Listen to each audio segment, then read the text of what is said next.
유대인의 유월절이 가까운지라 예수께서 예루살렘으로 올라가셨더니 성전 안에서 소와 양과 비둘기 파는 사람들과 돈 바꾸는 사람들이 앉아있는 것을 보시고 노건으로 채찍을 만드사 양이나 소를 다 성전에서 내쫓으시고 돈 바꾸는 사람들의 돈을 쏟으시며 상을 엎으시고 비둘기 파는 사람들에게 이것을 여기서 가져가라. 내 아버지의 집으로 장사하는 집을 만들지 말라. 하시니 제자들이 성경 말씀에 주의 전을 삼원은 열심히 나를 삼키리라 한 것을 기억하더라. 이에 유대인들이 대답하여 예수께 말하기를 내가 이런 일을 행하니 무슨 표적을 우리에게 보이겠느냐? 너희가 이 성전을 헐라. 내가 사흘 동안에 일으키리라. 이 성전은 46년 동안의 지역권을 내가 3일 동안에 일으키겠느냐? 그러나 예수는 성전된 자기 육체를 가리켜 말씀하신 것이라. 죽은 자 가운데서 살아나신 후에야 제자들이 이 말씀하신 것을 기억하고 성경과 예수께서 하신 말씀을 믿었더라. 할렐루야. 사랑하는 성도 여러분, 올해는 어떤 결심을 하셨습니까? 저는 올해에는 어느 때보다도 하나님께 감사를 많이 드리자 이렇게 결심을 했습니다. 누구나 새해가 되면은 무엇인가 결심을 하죠. 그런데 저는 올해는 아무리 어려워도 힘들어도 늘 감사부터 하나님께 드리자. 힘들고 낙심하려고 하는 직전에 하나님 감사합니다 하면은 갑자기 마음이 편안해집니다. 믿음이 사라질 것처럼 정말 절망 속에 들어가기 직전 먼저 하나님께 감사를 드리면은 믿음이 생기죠. 감사는 하나님과 우리를 연결하는 아주 중요한 것이죠. 그래서 성경에도 너희가 범사에 감사하라. 저는 이 세상에서 누구보다도 제가 뛰어난 것도 없고 내가 누구보다도 뭘 잘할 수 있다라고 생각하는 것이 그닥지 그렇게 많지 않다는 것을 나이를 먹으면서 점점 깨닫습니다. 그렇지만 제가 감사만큼은 누구보다 뒤지지 않고 해야 되겠다 하는 생각을 합니다. 하나님께 힘들어도 하나님 이렇게 힘든 어려움 중에서도 뭔가 하나님 뜻이 있겠지 하고 감사하고 하다 보면은 나중에 깨닫죠. 하나님께서 왜 나에게 어려움을 주셨고 고통을 주셨는가. 하나님 아버지를 사랑한다면 어렸을 때는 부모님의 꾸지람이나 부모님의 교훈이 그냥 하나의 듣기 싫은 잔소리고 때로는 나를 사랑하지 않나 그런 오해를 하기도 했지만 장성에서는 그 부모님의 꾸지람이나 부모님의 잔소리가 결국은 나를 사랑하셔서 그랬던 거로구나 하고 깨닫게 되는 것처럼 우리는 아직 하나님에 대해서 알지 못합니다. 잘 알지 못하죠. 지금은 그래서 마치 어린아이가 알듯이 하나님을 그렇게 조금 안다 그랬습니다. 그러나 그날에는 얼굴과 얼굴을 대하여 정말 그분을 마주보며 알 수 있다 그랬으니 자, 우리는 하나님을 믿는다면 먼저 감사하십시다. 할렐루야. 예수님께서 이제 공생애를 시작하시고 6월절이 다가왔습니다. 6월절. 이 6월절은 누가 그래요? 5월 다음에 있는 절기가 6월입니까? 이렇게 말하는데 그것이 아니라 바로 넘어간다는 하나님의 그 재앙이 애굽 땅에 있는 모든 사람들의 장자를 멸하실 때 너희는 양의 피를 가지고 문 인방에 다 바르고 좌우 문설주와 문 인방에 다 바르고 그 피를 바른 집 안에 너희는 들어가 있으라 하고 하나님께서 이스라엘 사람들에게 말씀하셨습니다. 아무리 많은 재앙을 주고 하나님의 그 능력을 보여줘도 마음이 완악한 애굽의 바로는 그 마음을 굽히질 않아요. 힘들 때에는 놓아줄게 가라 그래 놓고도 또 그거 지나가면 다시 마음이 완악해져서 갈수록 더 강하게 이스라엘 사람들을 압박할 때 하나님께서 이제는 이것이 마지막 재앙이다.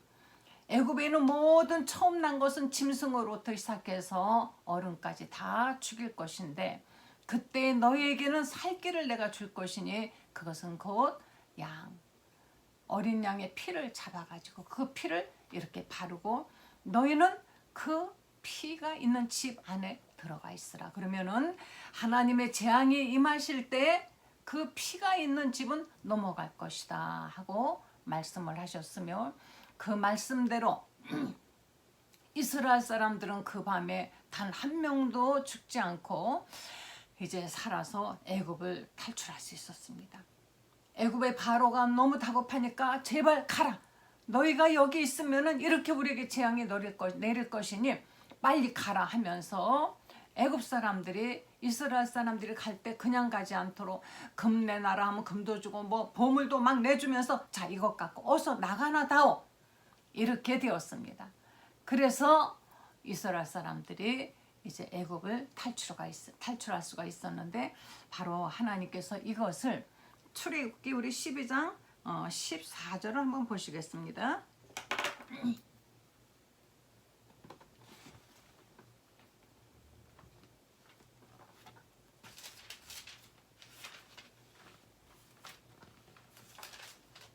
네, 출애굽기 12장 14절 13절부터 보면 내가 애굽 땅을 칠 때 그 피가 너희가 사는 집에 있어 너희를 위하여 표적이 될지라. 내가 피를 볼 때 너희를 넘어가리니 피를 보면은 넘어가신다 그랬습니다.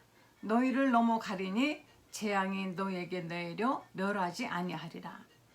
너희는 이 날을 기념하여 여호와의 절기를 삼아 영원한 규례로 대대로 지킬지니라.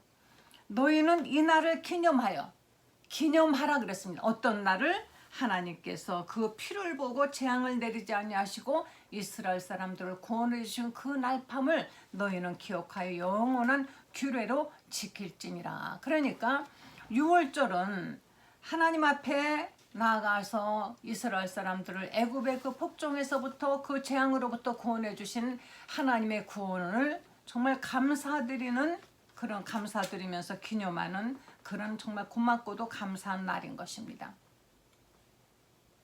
우리에게 이와 비슷한 이것을 상징하는 행사가 있죠. 6월절을 상징하는 우리에게는 이스라엘 사람들은 아니지만 우리의 모든 죄를 우리에게 있는 예수님이 흘리신 그 피를 믿고 영접하는 사람에게 우리에게 있는 예수님의 피를 보고 하나님의 그 모든 재앙이 다 물러가고 우리를 구원해 주셨다라는 것을 감사하는 뜻에서 우리는 모일 때마다 주님의 바로 살을 기념하고 피를 기념하는 성찬식이 있습니다. 이것은 너희를 위하여 바로 주는 내 몸이니 이것을 먹으라. 이것은 너희를 위하여 흘리는 바로 내 언약의 피니 이것을 마시라. 이렇게 하여 주의 오심을 기억하고 너희는 이것을 기념하고 전하라. 이렇게 말씀하셨습니다. 그래서 성찬식의 의미가 바로 이와 같이 하나님의 나를 구원하셨다라는 것을 기념하는 것입니다. 그런데 유태인들이 이 6월절이 이제 이와 같이 가까웠는데 예수님께서 예루살렘 성전에 가보시니까 성전 안에 장사꾼들이 바글바글했습니다. 이 당시 예수님 오실 때쯤에는 예루살렘 성전에 양과 소를 파는 사람들 그리고 돈을 바꿔주는 환전상이 많았습니다. 이스라엘 사람들이 많은 전쟁을 겪고 그리고 포로가 되어 가서 살고 하다 보니까 이스라엘 사람들은 세계 각곳에 흩어져 살았어요. 이 디아스포라들이 6월절이 되면 다 모이는 것입니다. 예루살렘 성전에 모여서 이들은 6월절 행사를 해야 되는데 하나님 앞에 나올 때 6월절 때 그냥 나갈 수가 없는 것입니다. 이들은 숫소나 자기의 죄값을 대신하여서 숫소나 양이나 그리고 성전세가 성전에 들어갈 때 내는 반세겔의 성전세를 내야 되는 것이에요. 그런데 숫소나 양을 젖먹고 흠없는 것을 바치라 그러는데 멀리서 오는 사람들이 젖먹고 흠없는 어린 양을 데리고 올 길이 없어요. 그러니까 그 사람들을 위해서 소를 팔고 양을 파는 사람들이 성전 안에 진치고 있었습니다. 그리고 반세겔을 내야 되는데 반세겔이 없으면 한 세겔을 주고 반세겔짜리를 꼭 바꿔가지고 내야 되니까 환전상은 거기서 반세겔을 떼먹는 겁니다. 그러니까 이 장사가 아주 짭짤했죠. 그래서 이런 소를 팔고 양을 팔고 돈을 바꿔주는 환전상 이런 사람들의 그 어떤 그 독점 계약이라고 할까 이런 것을 이 당시에 제사장들, 대제사장들 또는 이런 그 어떤 종교 지도자들이 이 상권을 쥐고, 상권이라고 하죠. 상권을 쥐고 이들에게 내주어서 아무나 또 그런 장사를 할 수 있는 것도 아니었어요.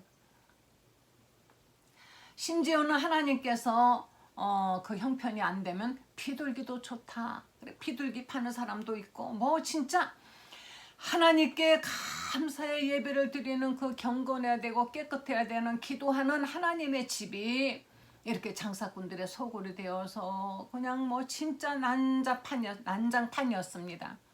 예수님께서 6월절이 되어서 예루살렘 성전에 가보니까 정말 하나님이 말씀하신 그 참 뜻은 그 참 하나님의 그 사랑은 어디로 가버리고 장사하는 사람들의 그냥 소굴이 되어버리신 것에 예수님께서 분노하셔서 그렇게도 온유하시고 하신 예수님이 그 노끈을 만들어 가지고 그들의 장사하는 사람들을 다 그냥 막 내쫓으시면서 내 아버지 집으로 기도하는 내 아버지 집을 장사꾼의 소굴로 도둑의 소굴로 만들지 말라 하고 이들을 막 내쫓으셨어요. 저는 이 상황을 한번 상상해 봅니다. 예수님이 누구시길래? 그 당시에 대제사장이 있었습니다. 바리새인도 있었습니다. 서기관도 있었습니다. 돈 있고 권력 있는 사람들이 거기에 얼마나 많았겠어요. 또 힘 있는 사람도 있었을 거 아니겠습니까? 그런데 예수님이 누구시길래 그분이 그 사람들을 나가라고 막 호령하시면서 내쫓을 때 그냥 그들이 그것을 그대로 보고 있었어요. 그러면서 이 성전을 헐어버려라. 이 성전을 헐어버려라. 내가 사흘 만에 다시 짓겠다.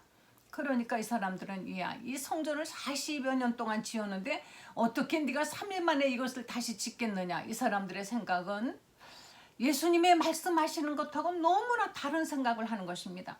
너무 동떨어져 있는 생각을 하고 동떨어진 이 사람들은 그 상황 속에 그 생각 속에 살고 있기 때문에 예수님의 말 뜻을 도무지 알지를 못했던 것이 예루살렘 성전에 올라가서 드리는 정말 그 예배의 참뜻을 몰랐던 것입니다. 진정한 예배의 참뜻을 모르고 이렇게 이들이 이 성전 앞에서 장사하고 거기에 돈이 오가고 하나님 앞에 우리가 나아갈 때 하나님이 우리에게 정말 원하시는 것은 무엇입니까? 요한복음 4장에 그 수가성 여인이 말했습니다. 주님, 당신은 선지자 아닙니까? 그러더니 이 여자가 당장 하는 얘기가 우리 조상들은 사마리아에서 예배를 드리라 그러고 당신네 유대인들은 바로 예루살렘에서 예배를 드려야 한다고 하는데 어디서 예배를 제가 드려야 되겠습니까? 이 여자의 관심은 바로 예배에 가 있었습니다. 어디서 예배 드리는 것이 맞습니까? 어디일까요? 예루살렘입니까? 사마리아입니까? 사마리아에도 이스라엘 사람들이 예배를 드리러 자꾸 예루살렘 땅으로 가니까 이스라엘 왕이 자기의 그 수하에 있는 자기 백성이 유대 땅으로 가는 것이 두려웠습니다. 그래서 이는 인간적인 욕심에 사람들이 그쪽으로 가는 것이 사실은 모두가 하나였었는데 그것이 싫어서 사마리아에다가 자기 나름대로 예배드리는 산당을 만들어 놓고 이제부터 이스라엘 사람들은 여기서 예배드려라 하나님도 여기 계시지 않느냐 하고 거기에 예배드릴 수 있는 자기 나름대로의 산당을 지어놨어요.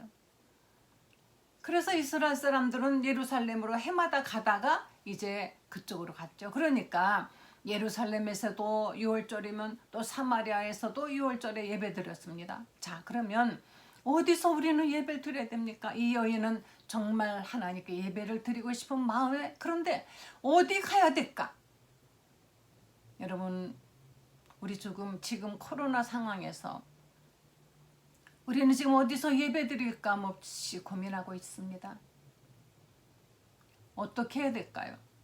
예수님이 말씀하시기를 이 산에서도 말고 저 산에서도 말고, 다시 말하면 여기도 안 되고 저기도 안 된다는 뜻이 아니라 중요한 것은 너희가 아버지께 예배할 때가 일어나니 곧 이때라. 예수님을 믿는 사람은 하나님 앞에 어디서 예배를 드려야 되느냐? 신령과 진정으로 예배를 드려야 될지니 하나님 아버지께서는 이런 자들을 찾으시느니라. 이렇게 말씀을 하셨습니다. 이제 조금 있으면 우리가 요한복음 4장 갈 거기 때문에 이 정도만 하겠습니다. 우리가 정말 진정으로 하나님 앞에 드리는 그 예배에는 무엇이 있어야 됩니까?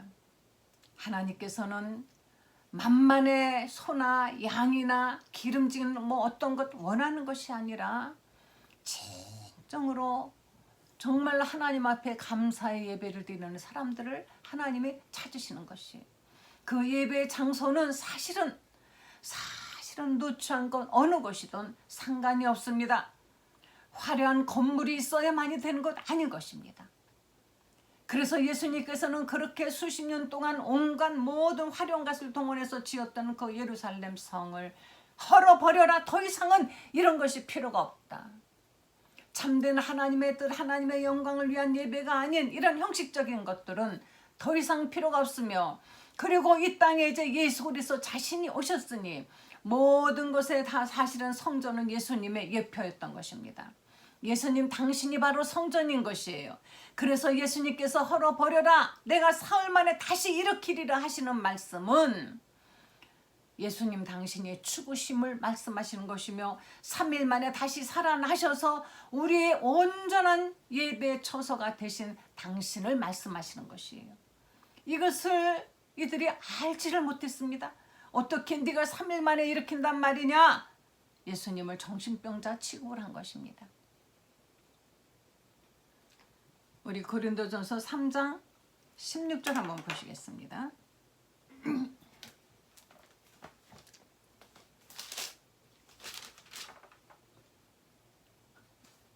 3장 16절, 너희는 너희가 하나님의 성전인 것과 하나님의 성령이 너희 안에 계시는 것을 알지 못하느냐. 네, 하나님의 성령이 우리 안에 계시면 우리가 곧 성전이라 그랬습니다. 누구든지 하나님의 성전을 더럽히면 하나님이 그 사람을 멸하시리라. 하나님의 성전은 거룩하니 너희도 그러하니라. 네, 우리가 하나님의 영이 거하시면 이제 하나님이 거하시는 곳이, 과거의 예루살렘 성에 가야만이 하나님을 만날 수 있었습니다. 그러나 예수님이 오시고 난 다음부터는 주님이 우리 안에 와 계시기 때문에, 성령으로 우리 안에 와 계시기 때문에 이제는 주님은 우리를 주님이 계시는 거처로 삼으신 것이에요. 그래서 우리는 주님을 영접한다는 것은 주님 내 안에 오셔서 나를 거처로 삼으시고 나의 주인이 되시고 나를 다스리시고 내게서 영광 받으시고 나를 주관해 주시옵소서, 바로 이런 뜻인 것이에요. 그런데 내 안에 주님이 계시지 않고 주님이 어디 있다고 엉뚱한 데서 우리는 주님을 찾지 않습니까? 화려한 샹데리아 아래서 예수님이 있습니까? 곳곳에 보면은 그 웅장한 교회들이 있습니다. 거기에 예수님 계십니까? 요즘은 텅텅 비어 있죠, 코로나 때문에. 예수님이 어디 계십니까? 어디 계십니까? 하고 찾아다니실 것이 아니라 지금도 나와 함께 내 안에 계시는 것입니다. 내 안에 예수님이 계시면, 거룩하신 하나님의 영이 거하시면, 누구든지 하나님의 성전을 더럽히면, 자, 우리가 이 몸이 성전이에요, 이 몸이. 그런데 이 성전을 더럽히면 하나님이 그 사람을 멸하시리라. 굉장한 말씀입니다. 하나님이 멸하신다 그랬습니다. 이 성전을 더럽히면 하나님이 멸하신다 그랬습니다. 하나님의 성전은 거룩하니 너희도 그러하니라. 할렐루야. 하나님의 성전은 당연히 거룩한 것입니다. 여러분, 여러분의 몸이 거룩합니다. 거룩한 성전을 무엇으로 더럽히겠습니까? 거짓말로, 악독한 마음으로, 어떤 음탕한 것으로, 이 세상의 더러운 것으로 하나님의 성전을 더럽히지 마십시오. 그래서 너희가 이 하나님의 성전이 거룩하니까 너도 거룩한 생활을 하라는 것입니다. 거룩하다는 것은 무엇입니까? 목욕을 많이 해야 깨끗해지는, 아니, 그것이 아니고 거룩이라는 것은 세상에 갖다 붙일 수 있는 용어가 아닌 것이에요. 이 세상에 어디에다가 거룩하다고 붙일 수 있는 것은 아무것도 없습니다. 부초를 거룩하다고 할 수 없습니다. 석가모니를 거룩하다고 할 수 없습니다. 어떤 귀신을 거룩하다고 할 수 없습니다. 어느 누구도 거룩하지 않아요. 뭐 영험하다고, 뭐 뛰어나다고, 능력 있다고, 그러나 그 사람, 그거는 거룩하다고 할 수 없습니다.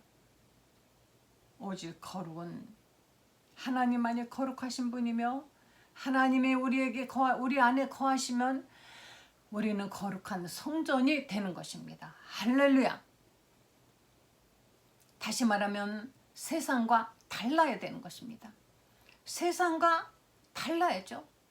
여러분, 세상과 어찌 똑같습니까? 세상과 달라야 되지 않습니까? 생각이 다르고, 행하는 것이 다르고, 말하는 것이 다르고, 그 사람이 앉아있는 자리가 달라야 되죠. 지난주에 복 있는 사람의 그 길에 대해서, 복 있는 사람은 악인의 길을 쫓지 않습니다. 악인들과 똑같은 그런 길을 쫓지 않고 죄인의 길에 서지 않습니다. 달라야 됩니다. 길이 달라야 돼요.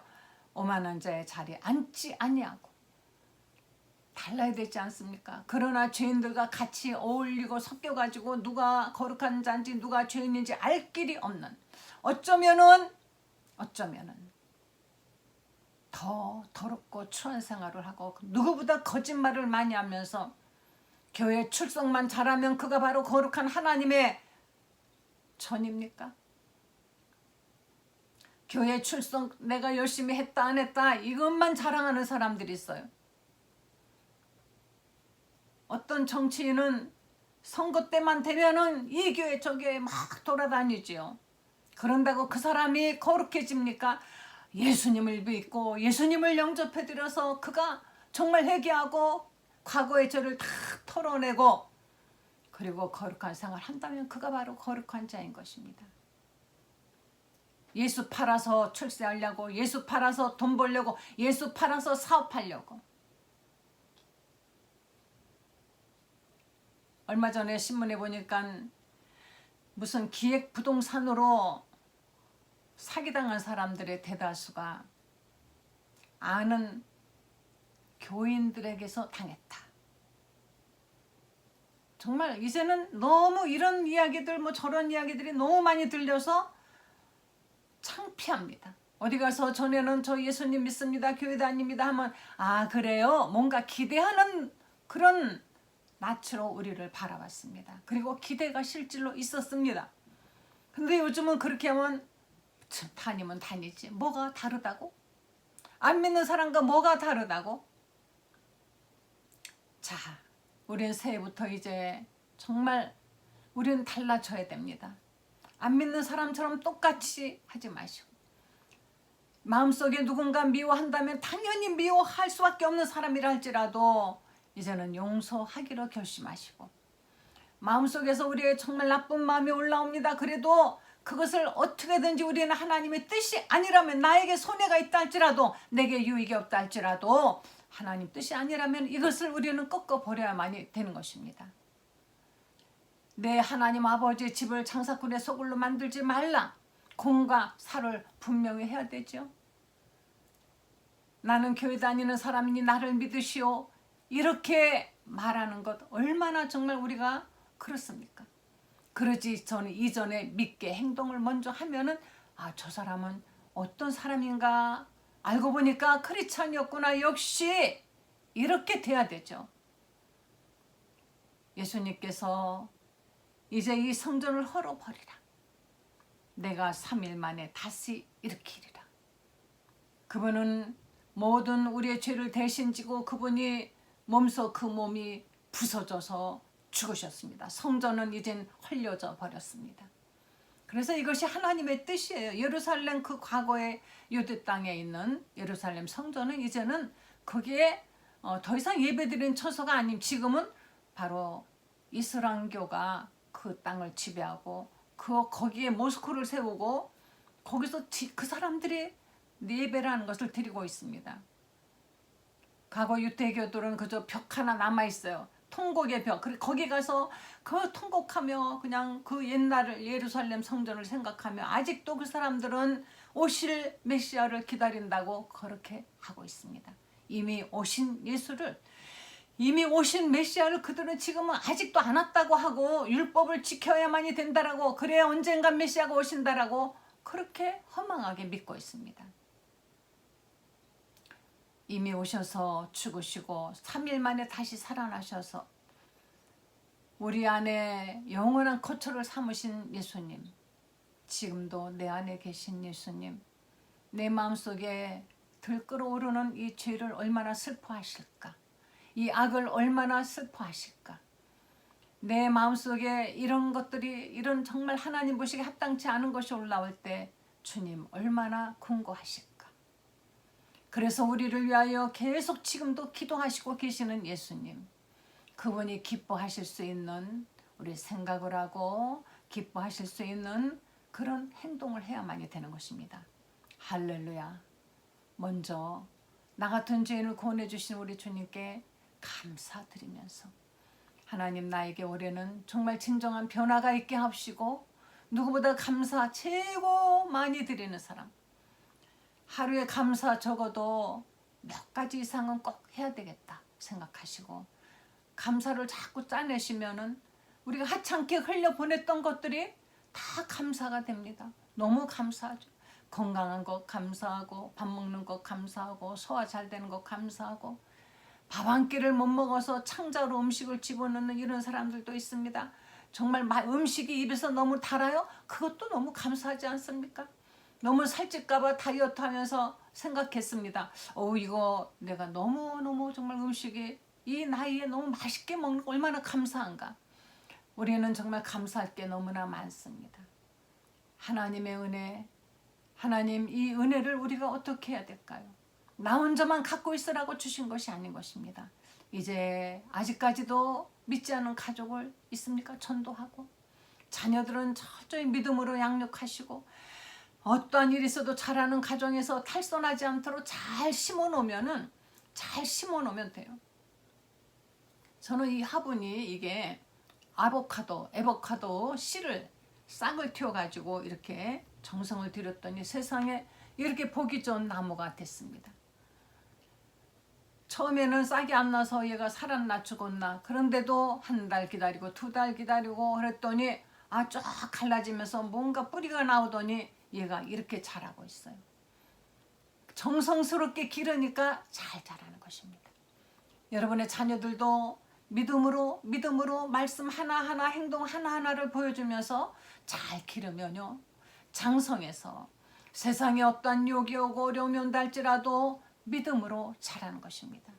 행함으로 본을 보이시고 복음을 전하시며 늘 이와 같이 살아가시면 여러분의 자녀들도 하나님이 보시기에 합당하신 그런 생활을 하고 믿음 안에서 하나님의 축복받으며 살 수가 있습니다. 여러분이 하나님의 성전인 것을 잊지 마시고 늘 거룩한 생활, 거룩한 그런 성도의 삶의 본이 되시기를 예수 이름으로 간절히 축원합니다. 올해는 뭐든지 다 기도응답 받으시고 무엇이든지 형통하시기를, 주 안에서 모든 것이 형통하시기를 간절히 축원합니다. 기도하시겠습니다. 하나님 감사합니다. 이렇게 우리를 사랑하셔서 우리를 성전 삼으시고 우리와 함께 하시는 주님 너무나 감사합니다. 주님이 우리와 함께 하시고 있는데 우리는 마치 주님이 없는 것처럼 생각하고 행동했던 것, 하나님 용서하여 주시옵소서. 사랑하는 성도들에게 아버지가 더욱 할수록 믿음 주시고 감사가 넘치게 하시고 건강을 주시고 주여 이 나라를 축복해 주시옵소서. 이 나라를 올해에도 하나님 안전하게 무사하게 지켜주시고 하나님이 원하시는 지도자가 탄생하게 하여 주시며 아버지 이 땅의 교회들이 더욱더 왕성하고 충만해지고 깨끗해지고 거룩해지게 하여 주시옵소서.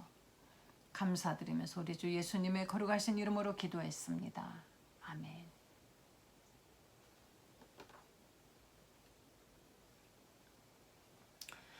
올해 여러분의 가정에 그리고 하시는 모든 일에 하나님의 축복이 넘쳐나시기를 예수 이름으로 간절히 축원합니다. 할렐루야.